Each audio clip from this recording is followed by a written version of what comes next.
5, 4, 3, 2, 1 e...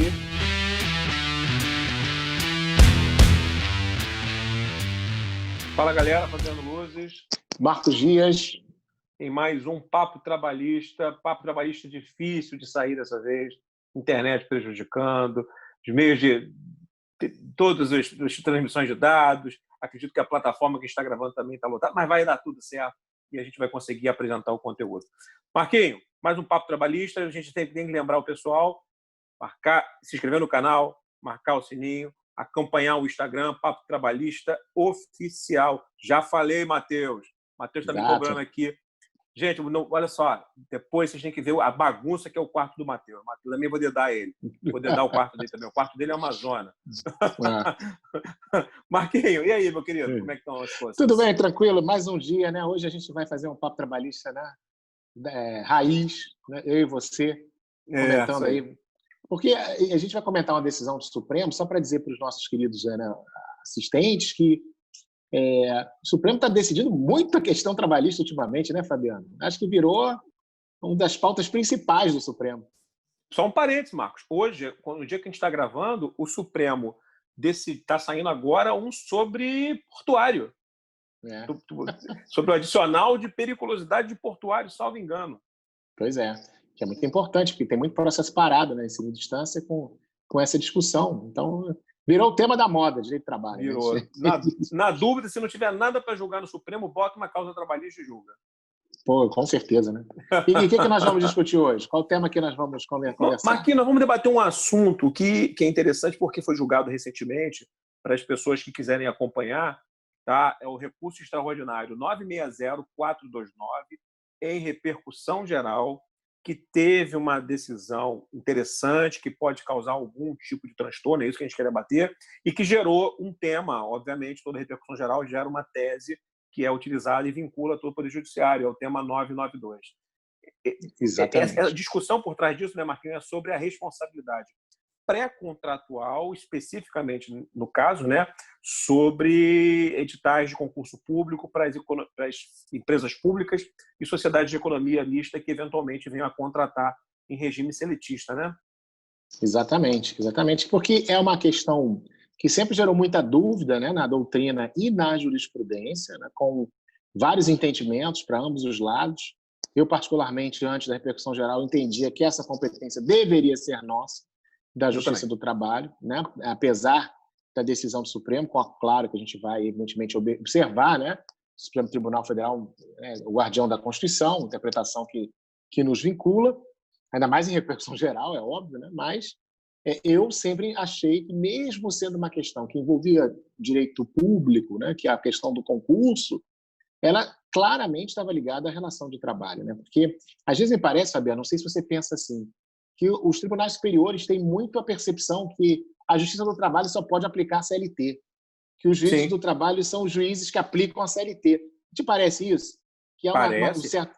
Né? Para falar a verdade, eu já passei da fase de achar, e hoje eu tenho certeza, porque a gente já debateu isso em outros momentos, né, que a competência da Justiça do Trabalho parece que ela é lida ainda à luz do texto 88, quando, em 2004, a Emenda Constitucional 45 elasteceu a nossa competência para todas as matérias decorrentes da relação de trabalho. E trabalho, todo mundo sabe que é um elemento lato sensu no qual se incluem diversas formas de atuação, dentre elas o emprego, que é regido pela CLT. Isso, exatamente. E é impressionante, porque durante um tempo, eu, quando passei no concurso da Justiça do Trabalho, ainda havia uma discussão, Fabiano, se dano moral era julgado pela Justiça do Trabalho. Um dano moral no curso da relação de trabalho, né? E foi um acórdão do antigo ministro, né, saudoso, Sepúlveda Pertence, que diz o seguinte: olha, peraí, vamos parar aqui, para tudo aí. Né? O fato do juiz do trabalho usar as regras do Código Civil para caracterizar o dano moral, eventualmente para dosimetria, se bem que agora a gente tem até uma regra própria para fixar dano moral, para tarifar dano moral na CLT, isso aí não tira a competência. Competência não se aplica. A gente não tem que olhar para o direito que vai resolver a situação de direito material. Nós temos que olhar para a regra constitucional, que no nosso caso é o artigo 114, inciso 1º. Se eu vou usar o Código Civil, se eu vou usar a CLT E com isso nós não estamos abrindo mão de julgar, de resolver os conflitos à luz da CLT. Não é isso. Que as pessoas entendam o que nós estamos dizendo, né? Nós temos, sim, que fazer valer a legislação. Aliás, fazemos um juramento, quando tomamos posse como magistrados, de cumprir a Constituição, de cumprir Exatamente. O sistema de leis do Brasil, né? Mas o problema é que, às vezes, há uma falsa percepção. Eu vejo isso muito no STJ, também no Supremo Tribunal Federal, né? E por que o STJ? Porque ele é o tribunal responsável por resolver os conflitos de competência em razão da matéria, né? Quando nós temos a Justiça do Trabalho e outro ramo do Poder Judiciário envolvido. E a gente vê um certo... Não, mas aqui ele vai ter que usar... Não, ele vai ter que usar direito civil. Não, aqui ele vai ter que usar direito administrativo. Né? Então não pode ser competência da Justiça do Trabalho. Né? E me parece que a premissa desse acórdão, que nós estamos comentando, né, relatado pelo ministro Gilmar Mendes, foi um pouco por aí. Né? Exatamente. É interessante, a gente vai falar isso em outro momento, é só para a gente demonstrar assim, que os julgamentos, né, em alguns momentos, eles parecem montanhas russas. Né?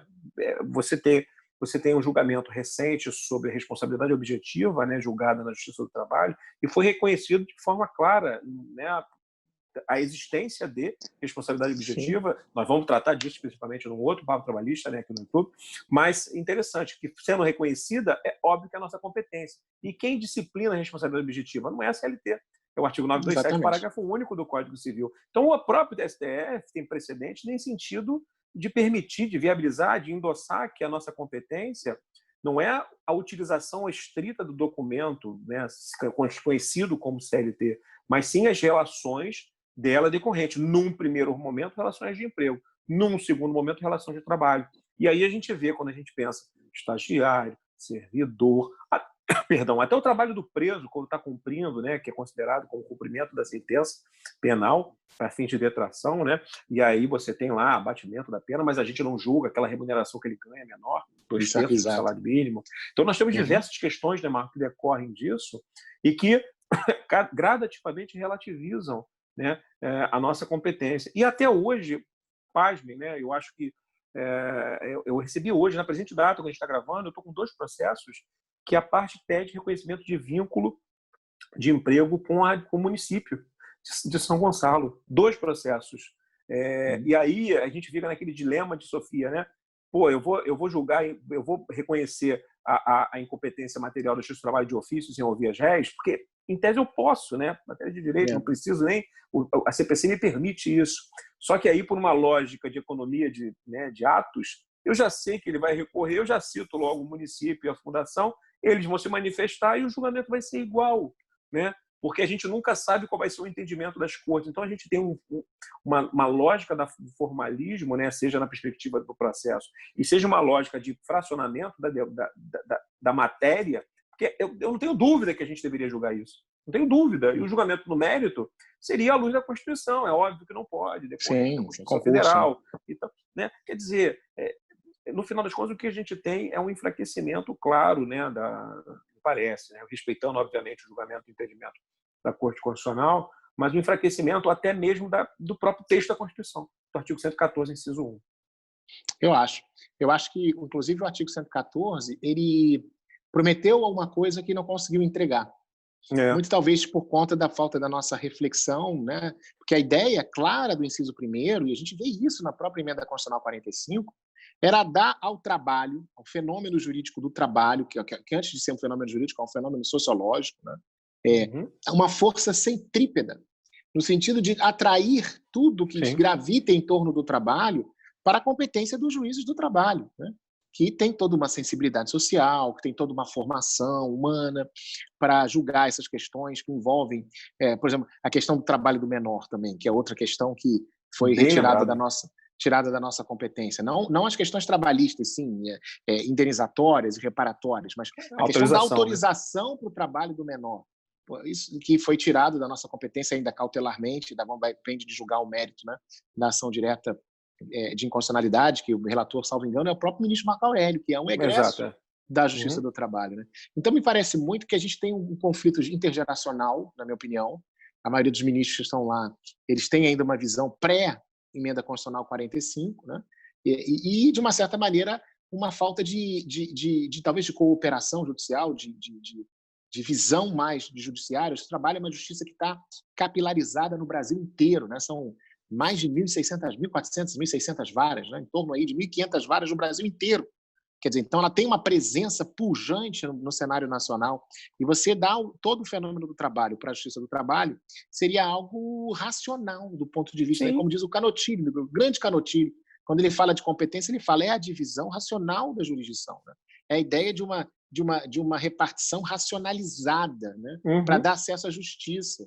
E eu acho que uma justiça estadual assoberbada, uma justiça federal com juízes valorosos, a gente sabe, mas que ainda é muito pequena comparando a justiça do trabalho e, claro, principalmente a justiça estadual. Acho que trazer essas questões que gravitam em torno do trabalho para nós seria algo até de um bom senso procedimental, né?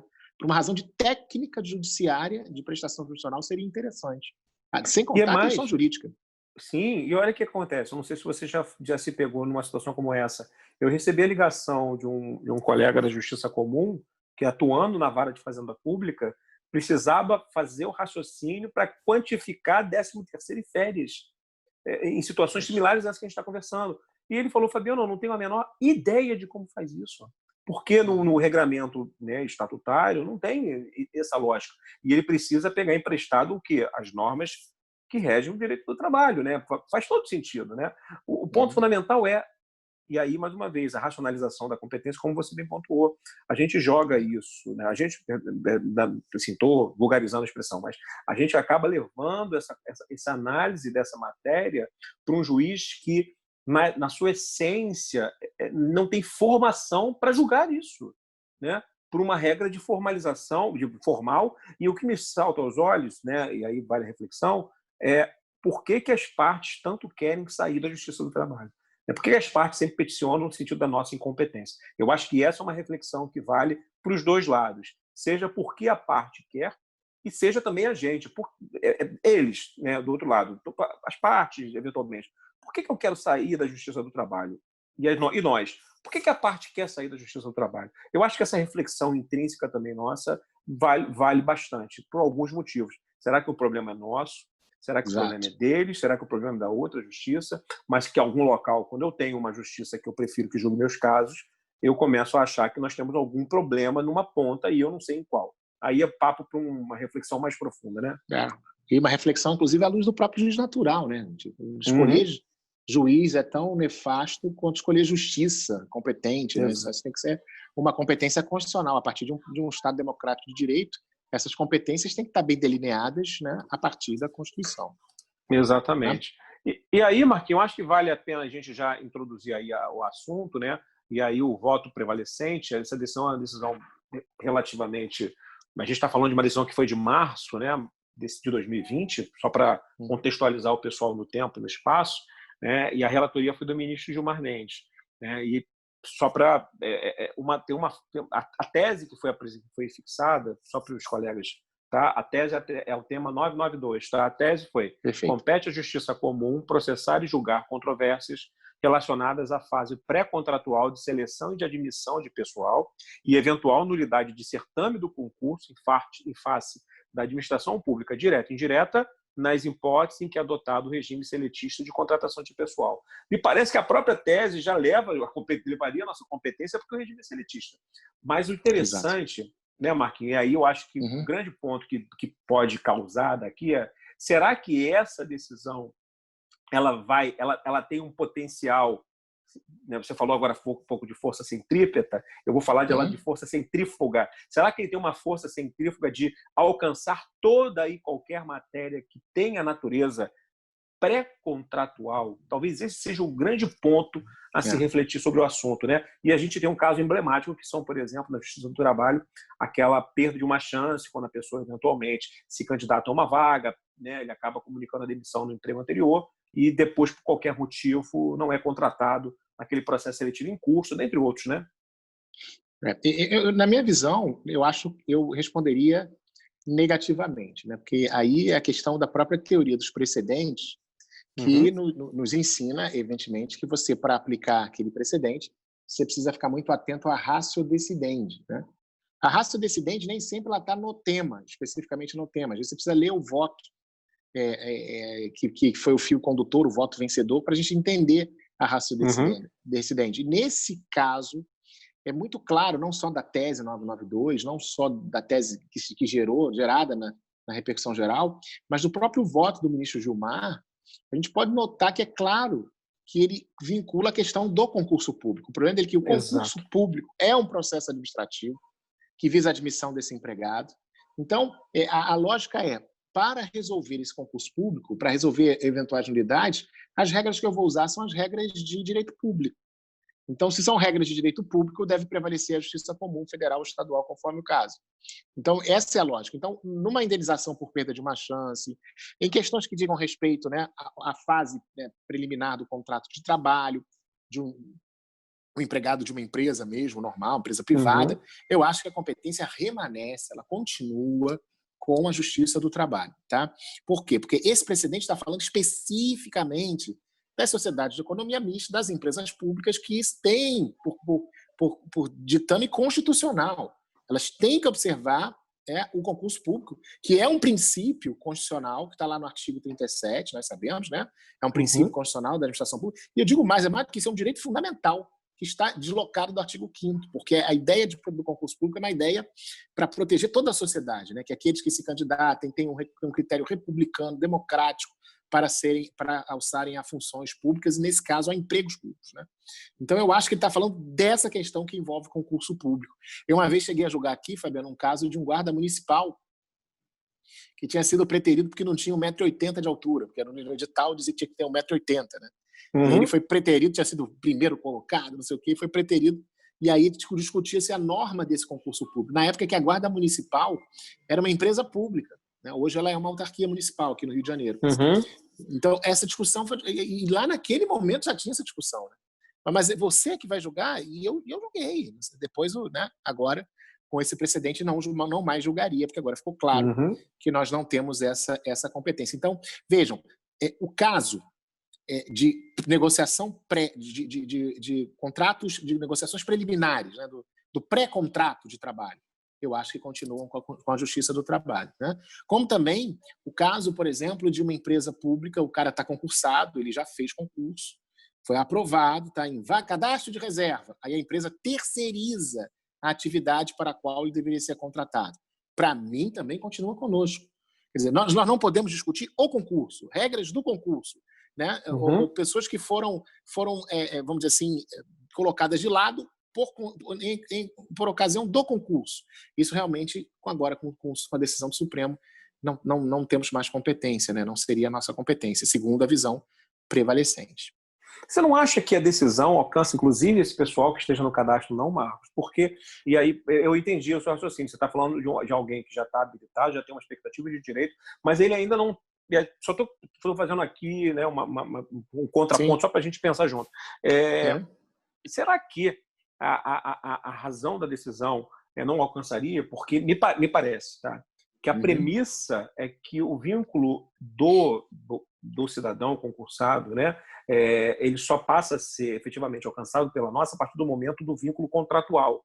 E o vínculo contratual é a partir do momento da assinatura do contrato. Você não acha que a decisão alcançaria esse tipo de questão? Porque ele ainda não está contratado, né? Ele ainda está sob a égide do edital, né? Sim, mas eu digo especificamente a hipótese em que a empresa ignora o concurso e terceiriza a atividade. Então, ele alega que houve uma terceirização que quando ele está com cadastro de reserva. Então, aí, nesse caso, eu acho que está fora da hipótese do tema de repercussão geral. Entendi. Mas nós vamos ter problema efetivamente, né, evidentemente, porque ele fala da fase... O tema fala controvérsias, relacionadas à fase pré-contratual de seleção e admissão de pessoal e eventual nulidade do certame. Então, está meio genérico demais. Sim. Então, pode haver essa discussão. Realmente, eu acho que essa questão do cara que é preterido por uma terceirização é algo que acontece depois da seleção. Não está ligado especificamente a uma nulidade da fase pré-contratual. Então, eu tendo a pensar que essa competência remanesceu, ela permaneceu. Entendi. Não sei o que você pensa. Contigo, tá? Não, eu concordo. Meu objetivo foi só polemizar mesmo, porque se a gente analisar um pouco né, a decisão, e aí utilizando também como referência outros julgados, claro, né? Eu particularmente acho que o Supremo disse menos do que queria dizer. Eu acho que ele quis dizer aqui que só valeria nossa competência material só existiria a partir do momento do vínculo formal de contrato. Aí é um achismo, tá? Estou me pautando em outras situações parecidas, em outras decisões, em outros votos.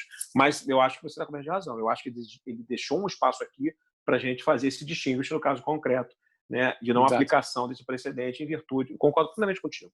E mais, Marcos, aí eu até avanço um pouco, porque essa questão pré-contratual, e aí eu vou ao Código Civil, para os colegas, né, só para ter um argumento a mais, quando eu perguntei no começo, não estou dizendo que eu não concordava, tá? É sempre bom a gente pensar todos os pontos. O artigo 427 do Código Civil, tá? O artigo 427 diz: a proposta de contrato obriga o proponente, se o contrário é um resultado dos termos dela, da natureza do negócio ou da circunstância do caso. Código Civil. E aí eu vou voltar a uma coisa que eu sempre falo, muito importante para você, advogado trabalhista, conhecer o ordenamento de uma forma periférica. O Código Civil nunca foi tão importante conhecer o Código Civil. O Marcos esses dias já falou que ele vem estudando muito direito civil exatamente porque o direito civil hoje é um elemento de fortalecimento, na minha opinião, é um elemento de fortalecimento do direito do trabalho, porque ele hoje caminha para uma sociabilidade muito maior do que as interpretações e as alterações legislativas em direito do trabalho. Então fica aí a referência para os colegas. O artigo 427 me parece que ajuda a resolver, considerando principalmente que o direito do trabalho, né, e o contrato de trabalho é um contrato de natureza privada, né? Então, me permite, o artigo 8º permite que a gente faça, na ausência de norma expressa, que a gente vá ao Código Civil. Então, não sei o que você acha disso, Marcos. Não, concordo perfeitamente. Digo mais, se a gente fizer uma leitura mais gramatical do parágrafo 1º do artigo 8º da CLT, né, ele diz que o direito comum será a fonte subsidiária do direito do trabalho. Eliminou aquele negócio de compatibilidade principiológica, talvez dando uma maior abertura para um diálogo de fontes, né? Sim. Eu acho até que a intenção da reforma era trazer o que o direito civil traz de autonomia privada, né? Só que esqueceu que o direito civil avançou muito em vários princípios, né? Eticidade, socialidade, na função social dos contratos. E hoje o direito civil tem uma perspectiva civil constitucional impressionante, né? Até mais avançada que a nossa na Justiça do Trabalho. Isso é uma coisa de a gente pensar, parar para pensar, e como você diz, não pode realmente desprezar o direito civil. Mas Fabiano, e as questões, nosso tempo está correndo aqui, o Matheus está aqui nos cobrando, eu queria saber se também você acha que poderia haver como você disse, uma força centrífuga, né, para atingir, essa decisão atingir também os danos pós-contratuais. Né? E os danos pós-contratuais. E por que não pegar um empregado aí da Petrobras, do Banco do Brasil, que é dispensado e sofre um dano pós-contratual? O que você acha? Que a competência, à luz desse julgado, passaria a ser da Justiça Comum Federal, porque não existe mais contrato de trabalho, ou não? Eu entendo, e eu acho que vale a mesma lógica, porque o que gera o dano, na minha ótica, tudo bem que ele é pós-contratual, mas decorreu de uma relação existente entre as partes que tinha natureza contratual. E aí, você costuma dizer sempre, né, o que a gente, para aplicar um precedente, eu tenho que verificar o julgado se tem adequação. Né? Quando a gente analisa o precedente, ele é muito claro ao estabelecer que afasta a nossa competência, porque o edital, em tese, né, teria uma natureza administrativa. A relação pós-contratual não tem natureza administrativa. Então, esse precedente, na minha humilde opinião, não tem a menor possibilidade de utilização para a fase pós-contratual, desculpa. Né? E aí a gente volta ao artigo 114. E pelo artigo 114, quando ele diz de forma clara, né, que compete à Justiça do Trabalho as ações oriundas da relação de trabalho, ele não fala de contrato de trabalho. Relação de trabalho é uma relação de trabalho norteada, né, quando a gente pensa em todos os outros casos, exceto esse aqui que a gente está tratando agora, pré-contratual e pós-contratual. Então, me parece que cai como uma lupa no inciso 1º do artigo 114. O artigo 114, inciso 1, ele é um enorme guarda-chuva, né? Ele cabe quase tudo dentro dele. É que a gente vai gradativamente cortando, vai retalhando ele, né? Não, esse pedaço agora não pode mais, esse pedaço não pode mais, esse pedaço não pode mais. Até o dia que talvez a gente só fica com relação de emprego contratual, nem pré nem pós. Mas hoje, considerando que a gente tem, eu não teria dúvida em afirmar que a nossa competência pós-contratual, nesse caso, ela persiste.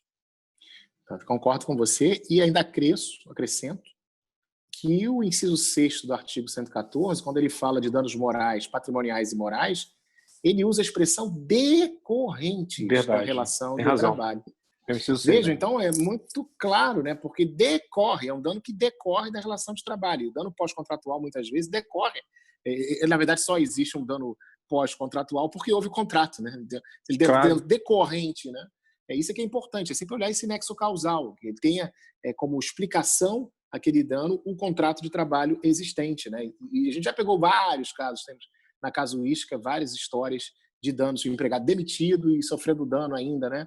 Ou causando dano, aquela bela ex-empregado, né, que coloca nas redes sociais questões sobre o ex-empregador, né, e vice-versa, né, questões ofensivas, que são questões que, a meu sentir, seriam da competência da Justiça do Trabalho.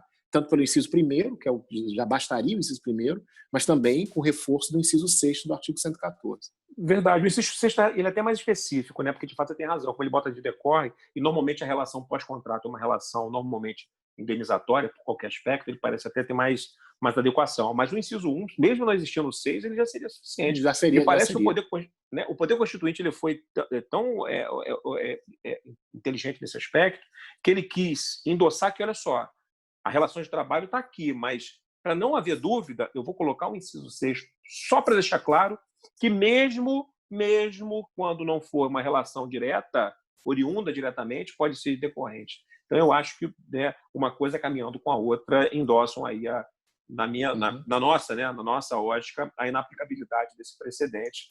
Né, e aí é importante, pessoal, só para endossar também, só para lembrar, nós falamos de direito civil, mas aí também vale muito a pena vocês darem uma estudadinha na teoria dos precedentes. Eu acho que é muito importante vocês conhecerem como se aplica um precedente, como se interpreta um precedente e como se supera um precedente. Né? Mais uma vez, eu venho uma decisão do Supremo. A gente está num momento ímpar da nossa história, porque vai ser o ano do direito do trabalho na nossa Corte Constitucional. Tem diversas matérias pautadas, diversas. Muitas.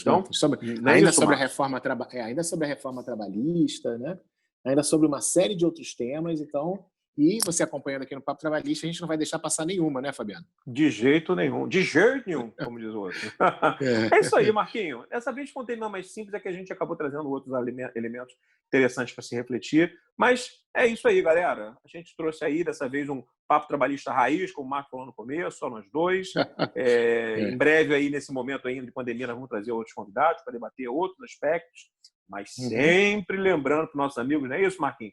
Assina o canal, espanca o sininho, marca lá, ó, dá o punch no sininho e não deixe de nos seguir também no Instagram, Papo Trabalhista Oficial. Vocês já perceberam que a gente vem colocando aqui também as lives, mas lá você tem a oportunidade de, quando acontecerem, eventualmente, vocês participarem de forma ativa.